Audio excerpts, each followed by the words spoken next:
ओम देवी प्रपन्नार्ति हरे प्रसीद प्रसीद मातर जगतोखिलस्य प्रसीद विश्वेश्वरी पाहि विश्वम त्वमीश्वरी देवी चराचरस्य। नमस्कार, जय माता दी, जय श्री कृष्णा। प्रिय दर्शकों, नवरात्रि 2021 7 अक्टूबर 2021 दिन गुरुवार से ये शारदीय नवरात्रि प्रारंभ होने वाला है।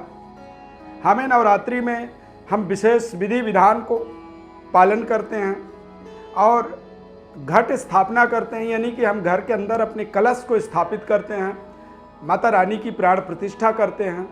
उसके लिए यदि घट स्थापना की यदि मुहूर्त की बात करें तो 6 बजे से लेकर के 7:30 बजे तक शुभ घड़ी रहेगा, यानी कि चौघड़िया मुहूर्त के हिसाब से देखेंगे तो शुभ घड़ी 6 से 7:30 बजे तक रहेगा और 10:30 से 12 बजे तक चल घड़ी होगा, यानी कि व्यापारिक स्थल पर हम भगवती की प्राण प्रतिष्ठा करते हैं, कलश को स्थापित करते हैं, तो हमें अपने व्यापार स्थल पर 10:30 से 12 बजे तक करना चाहिए और 12 बजे से लेकर के 1:30 बजे तक लाभ घड़ी रहेगा।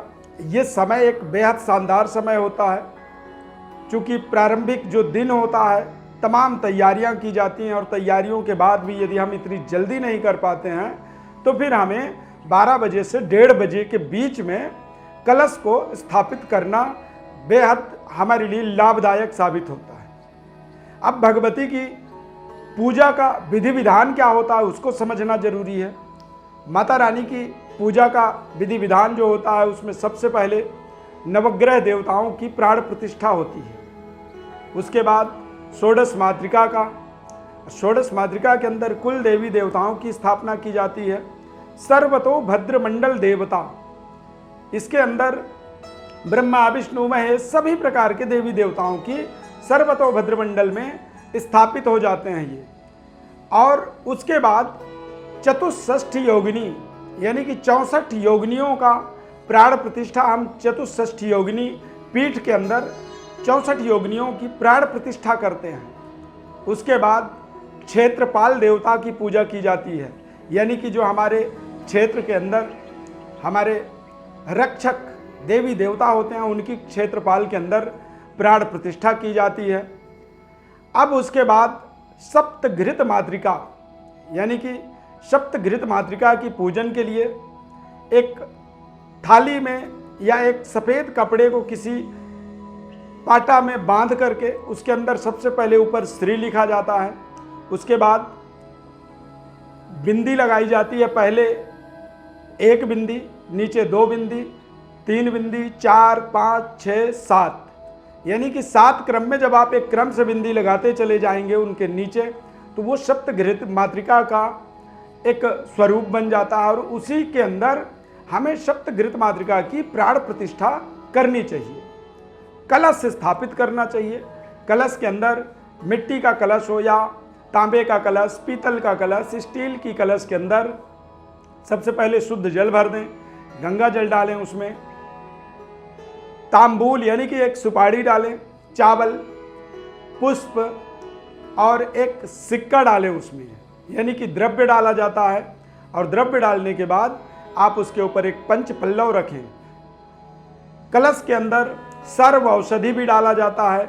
सभी प्रकार के हमारे जीवन के अरिष्ट कष्टों का, दोषों का, शारीरिक कष्टों का, तकलीफों का निवारण सर्व औषधि जब हम कलश में परिपूरित करते हैं तो उससे हमारे वो दूर होते हैं। उसके बाद पल्लव को डाला जाता है, यानी कि आम्र पल्लव जो होता है, आम के जो पत्ते होते हैं उन्हें वहाँ रखा जाता है, उसके अंदर डाला जाता है। और उसके बाद लास्ट में अखंड श्रीफल, यानी कि नारियल के अंदर एक लाल कपड़ा लपेट करके उस नारियल को उस कलश के ऊपर स्थापित की जाती है। और जब ये सारी चीज कलश में आप रखते हैं उसके बाद फिर उस पूरे कलश को ही भगवती के सानिध्य हम प्राण प्रतिष्ठित करते हैं, अखंड ज्योत को प्रज्वलित करते हैं।